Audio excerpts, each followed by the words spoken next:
कयाम तक दौड़ेगी तो जन्नत चखना चूर नहीं कर दे। जिस औलाद के लिए माँ के कदम में जन्नत है, वो माँ झगड़ूटी टणिया में दौड़ रही है। सोचो 12-11 बजे रहा, कभी नमाज पढ़ने कहिए, जिंदगी माली बाता से भेंटने, उनको भूत खाएगा, भूत का खानदान खा जाएगा।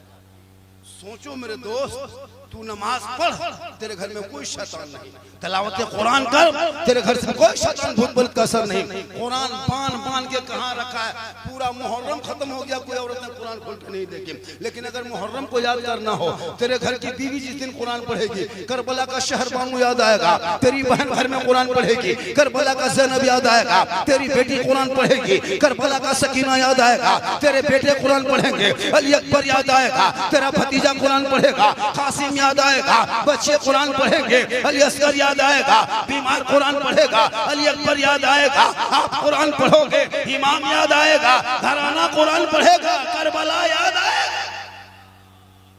लेकिन पढ़ोगे तब ना, कुरान समेट के बांध के रखा है, पता नहीं चलता है कि कुरान कहाँ है कहाँ नहीं। कुरान को समेट कैसे रखा है, जैसे लगता दोबारा कुरान नहीं खोलेंगे। मेरे दोस्त, तो इस मोबाइल से बच्चों को दूर रखो। हमारे बच्चे बिगड़ गए हैं, चिल्लम फूंक रहा है मोबाइल देख देख के। 12-13 साल में जवान होके गलत वीडियो देखता है, घर से बाहर जाके उधर खेत के तरफ, पुल के तरफ, घर से निकल गया बाहर जाके 12-13 साल का लड़का अश्लील वीडियो देखता है। अब वो लड़का पढ़ेगा? आज क्यों हमारे बच्चे से बर्बाद है? सब स्कूल छोड़ दिया, मकतब पढ़ाई छोड़ दिया, ना नीट के परीक्षा में, ना आईएएस में है, ना आईपीएस में है, ना दरोगा में है, ना VLW में। हम सिस्टम से हट गए। आज गैरों ने कब्जा किया है, ना थाना में मेरा आदमी है, ना कोर्ट में है, ना वकालत में है, ना किसी चीज में हम लोग नहीं है। बस हम लोग रोड पे हैं, सड़क पे हैं। गुजरात में है, बम्बे में, बाप मर गया, जनाजा ना पढ़ सका, माँ बीमार होगी, बेटा के देख नहीं सका, बीवी परेशान है, शोहर से बात नहीं हो रही। क्यों? पूरी जिंदगी में खेलो बेटा पबजी, कहोगे बुढ़ापे में बाबूजी, और जाके गुजरात में शाम करोगे। टिकट नहीं मिलेगी तो जाके सीट में, बगैर सीट बस जमीन में सो के चले जाओगे। मेरे दोस्त, मुसलमान कौम हो, यही कौम जिस रास्ते से चलती थी दुनिया देख देख आती थी। दस्त तो दस्त है, दरिया भी ना छोड़े हमने, बारे जुल्मात में दौड़ा दिए घोड़े हमने। आज क्यों हमको फुटबॉल की तरफ चला जा रहा है? एक झोला छापने आता है, मुसलमान को भारत से भगा देंगे। ये को नाज़िया इलाही जैसी ना हंजार फाहिशा औरत आकर के क्या बोलती है, मैं नबी के शान में गुस्ताखी, कभी कुरान को फाड़ दो, कभी मदरसे में ताला लगा दो। आज तक कोई पकड़ के रखा? सरकार को चाहे कि ऐसे बेलगाम औरतों के जेल के अंदर जाना चाहिए, लेकिन नहीं। लेकिन याद रखना, तू कुछ भी कर ले, लेकिन मेरा इस्लाम इतना कमजोर नहीं है कि तेरे कहने में खतरे में आ जाएगा। किसी और का धर्म होगा जो खतरे में होता है। मेरा इस्लाम तो ऐसा धर्म है जो लोगों को खतरों से बाहर निकाला है, और किसी और का धर्म होगा ये खतरे में। खतरे में तो आप हो, आपका समाज है, आपकी सोच है, आपका मोहल्ला है। मेरा इस्लाम तो कल भी जिंदाबाद था, आज भी जिंदाबाद है, क़यामत तक इस्लाम जिंदाबाद रहे।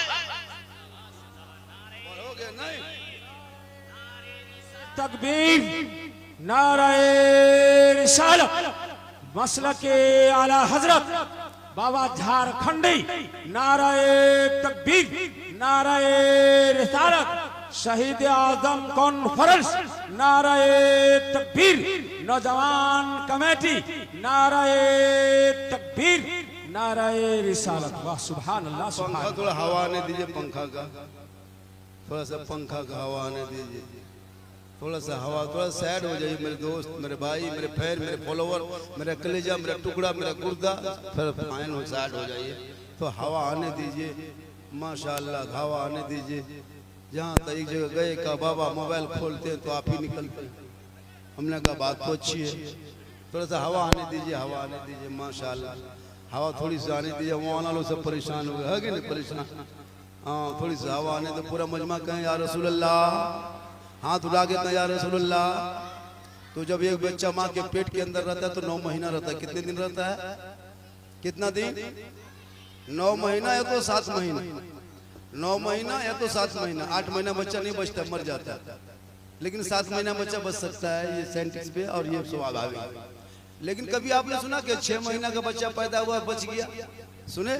नहीं सुने? सुन लीजिए। इमाम हुसैन अपने माँ के पेट में सिर्फ 6 महीना, इमाम हुसैन अपने माँ के पेट में 6 महीना माँ के पेट में रहे और 6 साल की उम्र में अपने नाना से वादा किया और 56 साल की उम्र में मैदान करबला में निभा दिया। और मेरे इमाम ने करबला के मैदान में निभा दिया। आज किलो आज हमारी कौम मुहर्रम के नाम पे इतने जो खुराफाती हो या बिदअती हो, शिर्क करते हो, वो सब बंद करो। दरगाह के सामने मन्नत मांगना हराम है, बच्चा मांगना, बेटा मांगना, शफा मांगना, बाल बच्चों के शादी ब्याह मांगना, कुछ भी मिन्नत मांगना तजिया के सामने हराम है, हराम है, हराम। तजिया के सामने नहीं मांग सकते। लेकिन आजकल बहुत लोग खड़े हो जाते हैं, मौलाना लोगों को जबरदस्ती जाके इमाम बाला में फातिहा करवा देता है, जो मौलाना नहीं करता उसको भगा देता है। इमाम साहब चलिए इमाम बाला में फातिहा कर दीजिए। मेरे दोस्त अपने घर में फातिहा कराओ, इमाम को बुलाओ, 100-150 टका दे दो, इमाम साहब इमाम हुसैन के नाम से फातिहा कर दीजिए, करबला के नाम पे कर दीजिए। मुहर्रम का जो मुर्गा जबा करते हो पता है, वो तमाम मुर्गा जबा क्या हो नापाक हो जाता है। कैसे पता है? एक छुरी में एक ही मुर्गा जबा कर सकते हो, एक छुरी में। एक छुरी आपने चला दी, अब वो मुर्गा जबा हो गया तो फिर खून लगा, अब वो खून को धोना पड़ता है, तब दूसरा मुर्गा जबा करो। जब तक खून नहीं धो लोगे वो खून नापाक हो गया। अब दूसरा मुर्गा में लगाओगे तो उससे गर्द में ये नापाक खून। अब मजाबर लोग क्या करता है, एक ही छुरी में पूरा मुर्गा खानदान खत्म कर देता है, बिस बिस खाली फेंकते गया, कुछ नहीं जानता है। ऐसे मुर्गा खाना भी नहीं चाहिए, सही बता रहा हूँ, ऐसा मुर्गा खाना भी नहीं चाहिए। अब वही मुर्गा जाके मौलाना से नहीं जवा करवाएगा। भाई क्या सोच के रखे हो, मुहर्रम को मुर्गा, खसी, पठा, क्या क्या नहीं दिया, बर्तन, दूध, ये वो। मैं एक जगह बोला, झारखंडी बाबा सुनते हैं कि 10 दिन खाटी में नहीं सुतना चाहिए। सही बात है। सोचो अगर 10 दिन खाटी में नहीं सुतेगा, गाछ में चढ़ के रहो, वहीं जाके खाटी बिछा दो, चाहे वहीं जाके लटक के रहो। अब कोई कहता है कि 10 दिन माथा नहीं झाड़ना चाहिए। जो औरत 10 दिन माथा सर नहीं झाड़ेगी वो औरत रहेगी ना किचकिन हो जाएगी, वो औरत रहेगी ना चुड़ैल बन जाएगी। अब वो 10 दिन माथा नहीं जाएगा, उसका माथा इतना खतरनाक बदबूदार आएगी तो पूरा मोहल्ला छोड़ना पड़ेगा। तो इमाम हुसैन इसलिए शहीद हुए कि तुम माथा झाड़ना छोड़ दो, इसलिए शहीद हुए करबला में कि तुम खाटे में सोना छोड़ दो, इसलिए शहीद हुए कि तुम मछली खाना छोड़ दो। ये सब तरीका गलत है। ये मानने वाले का आपने शरीयत को नहीं मानते हो।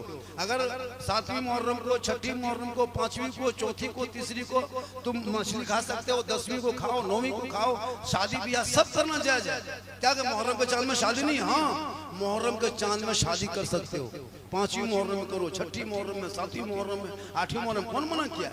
शादी करना जायज है। लेकिन नहीं, मौलाना साहब मुहर्रम के चांद में शादी कैसे करेंगे? तो मुहर्रम के चांद में कोई मर जाएगा तो मत दफन करना, गाछ में टांग के रखना, चांद खत्म होगा तब जाके दफन करना।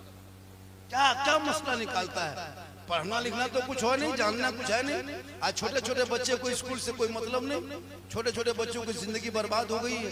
आज हमारे बच्चे कुछ पढ़ने नहीं। एक माँ अगर रोटी भात खिलाती है हजरत, एक छोटा बच्चा अगर भात भी खिला रही है तो मोबाइल दिखा के। सोचो एक माँ है, अब छोटा बच्चा 6 महीना 7 महीना बच्चा क्या मालूम मोबाइल क्या, लेकिन माँ दिखाती, ले बेटा ले ले ले ले ले ले ले ले ले, इधर मोबाइल इधर भात। हम तो कहते मोबाइल खिला दो, बेटा टावर में चढ़ा रहा है। सोचो मोबाइल दिखा के माँ बात खिलाए और बेटा कहेगा गुलाम हुसैन पैदा होगा या गुलाम पबजी पैदा होगा, गुलाम अली पैदा होगा या गुलाम चिलम पैदा होगा। एक माँ, बाबा फरीद की माँ ने चाही कि मेरा बेटा कुछ बने, तो उसकी माँ ने कहा बेटा फरीद तू नमाज पढ़। कहा माँ नमाज किन की है? कहा अल्लाह की नमाज है। कहा माँ अल्लाह की नमाज पढ़ेंगे तो अल्लाह क्या देगा? अल्लाह देगा क्या? बाबा फरीद की माँ फरमाती बेटा अल्लाह शक्कर की पुड़िया यानी चीनी की पुड़िया देगा। कहा माँ अगर हम रोज पढ़ेंगे रोज देगा? हाँ बेटा रोज देगा। कहा डेली देगा? कहा हाँ डेली देगा। पढ़ते गए? कहा डेली देगा? हाँ माँ देगा। हाँ बेटा देगा। पढ़ते गए, बाबा फरीद नमाज पढ़ते गए, आदत बनती गई। माँ नमाज पढ़ाने के बहाने में चीनी की पुड़िया बना बना के मुसल्लम छुपा देते। बेटा फरीद सलाम पढ़ के चीनी का खोल के खाता। माँ आज चीनी मिल गई, शक्कर मिल गई।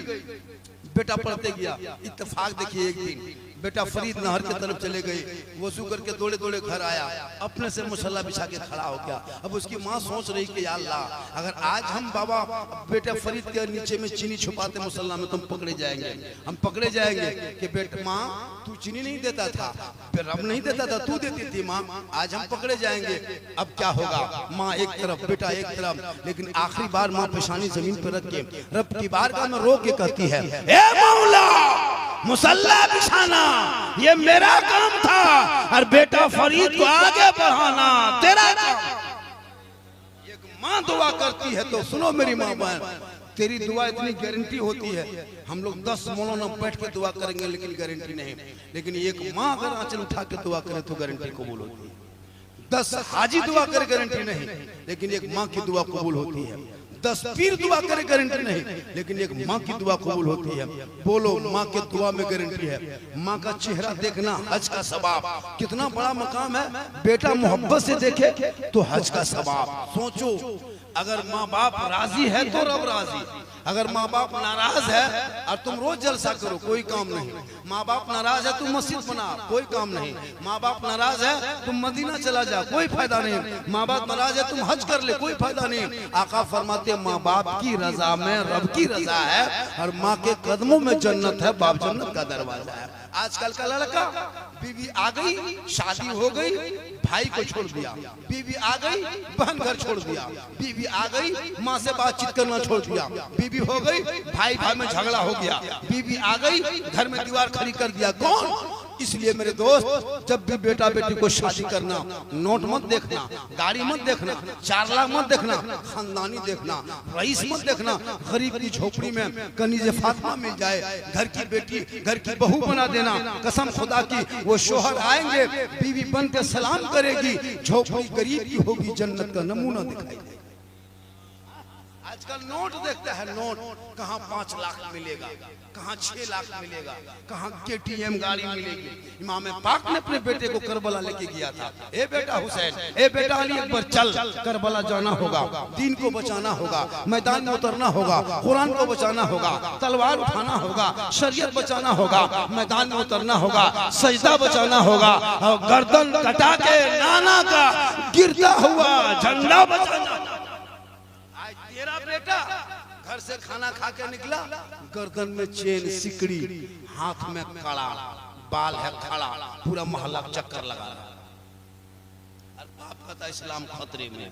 खतरे में इस्लाम नहीं है, खतरे में आप हो, आपका समाज है, आपकी सोच है, आपकी मोहल्ला है। इस्लाम कोई भी कुछ कर ले, लेकिन मजहब इस्लाम कमजोर नहीं है। तुम इस्लाम को मानने में कमजोरी किया। जिस इस्लाम ने आपको क्या दिया, आपने नमाज छोड़ दिया। करबला में हुसैन, आज अगर तुमको मोहब्बत देखना हो यहाँ मत देखो, करबला देख लो। इबादत देखना हो करबला देख लो, तलावत देखना हो करबला देख लो, नमाज देखना हो करबला देख लो, सजदा देखना हो करबला देख लो, रुकू देखना हो करबला देख लो, क़याम देखना हो करबला देख लो, शोहर बीवी का प्रेम करबला देख लो, भाई बहन की मोहब्बत करबला देख लो, चचा भतीजे की उल्फत करबला देख लो, मामा भांजा का प्रेम करबला देख लो। और पूरी जिंदगी गुजारने का तरीका अगर सीखना हो तो करबला देख लो। सब मिलके कह दो, कत्ले हुसैन असल में मर्गे यजीद है, इस्लाम जिंदा होता है हर करबला के बाद। अगर एक बीवी झगड़ा करती है तो उसको करबला दिखा दे। एक चचा भतीजा लड़ता है तो करबला दिखाना कैसा है। आज का चचा भतीजा, अगर भतीजा खैनी बनाता है, चचा पूछता काची है रे, बोल खैनी, बोल थोड़ा बढ़ा, थोड़ा बढ़ा। आज इज्जत चली गई आपकी, कोई मतलब नहीं है। आज मोहल्ले में शादी होती है, औरतें बन सवर के ऐसे जाती है घर से बाहर, है ना, खाने के लिए जा रही है तो गैर मर्दों के बीच में घूम रही है। गैरों को देख देख के हम लोग भी उसी तरह, हमारे समाज में भी उसी पिंडाल, वही सामियाना, वही टेबल कुर्सी, उसी तरह खाना पीना।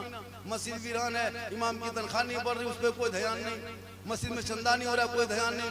मस्जिद में 10 रुपया नहीं दे रहा, कोई ध्यान नहीं। और एक शादी में 10-10 हजार का पटाखा फोड़ दे रहा है, 20,000 30,000 की गाड़ी लेके जा रहा है, 30-30 गाड़ी बेटी बाप के दरवाजे पे खड़ा कर रहा है। वो बेटा बाप जो पूरी जिंदगी में टोटो ठीक से भाड़ा नहीं दिया, टोटो भाड़ा तक नहीं देता है, और 30-30 गाड़ी लेके जा रहा है, पटाखा लेके जा रहा है। ये क्या साबित करना चाहता है? इस्लाम धर्म में पटाखा मना है, बेफजूल खर्ची मना है, नाच मना है। एक दिन तुम नाच करके, एक दिन तुम पटाखा फोड़ के शादी कर दिया, पटाखा फोड़ के, अब बीवी घर में डेली बम फोड़ रही है। एक दिन तुम नाचा, बीवी घर में सबको नचा रही है। एक दिन तुम डीजे बजाया, पूरा खानदान बज रहा है, तुम नाजायज काम किया। तो आज इन साल से अब पटाखा फोड़ना छोड़ दो। पटाखा कितना दिन से फोड़ोगे? ईरान फोन करो और 2-3 को मिसाइल मंगवाओ और मारो, समझी घर पूरा गाँव ही उड़ा। फिर पटाखा क्या कर?